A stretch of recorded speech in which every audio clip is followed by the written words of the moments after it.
Indian अदाकारा Jacqueline Fernandes मुश्किल में फंस गई हैं क्योंकि इन पे 200 करोड़ रुपए का केस बन गया है।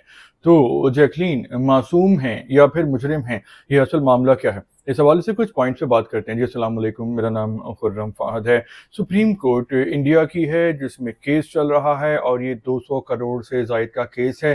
टोटल ये 215 करोड़ रुपए का केस है और इन्फोर्समेंट डायरेक्टर है, जिस तरह पाकिस्तान में एफबीआर होता है, तो इस तरह उन्होंने दिल्ली पुलिस की मुद्दत में ये केस दर्ज किया गया था।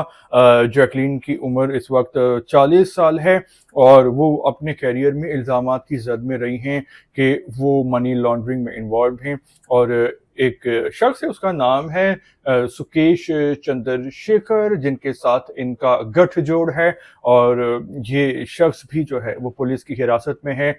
और जैकलीन इस मामले में दरख्वास्त दे चुकी हैं कि वो बेकसूर है और मासूम है और उनका कोई कसूर नहीं है और जो सारा जो कसूर है वो सुकेश का है। लेकिन सुप्रीम कोर्ट में ये दरख्वास्त मुस्तरद हो चुकी है कि जैकलीन को इस केस से बरी किया जाए, क्योंकि इस वक्त तहकीकात चल रही हैं और ये काफ़ी अरसे से चल रही हैं।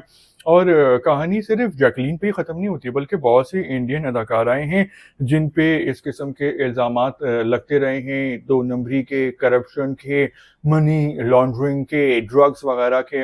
इनमें शिल्पा शेट्टी भी हैं, इसके अलावा बिपाशा बासु, नेहा धूपिया। तो ये इसके अलावा भी और भी फ़नकार हैं जिन पे इस किस्म के संगीन इल्ज़ामात लगते रहे हैं।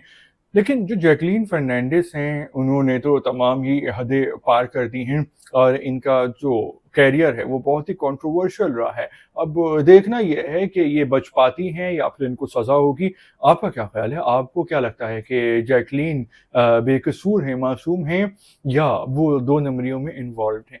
तो आप भी इस मामले में कमेंट्स करके अपनी राय ज़ाहिर कर सकते हैं। फिलहाल इतना ही। व्लॉग के लिए शुक्रिया।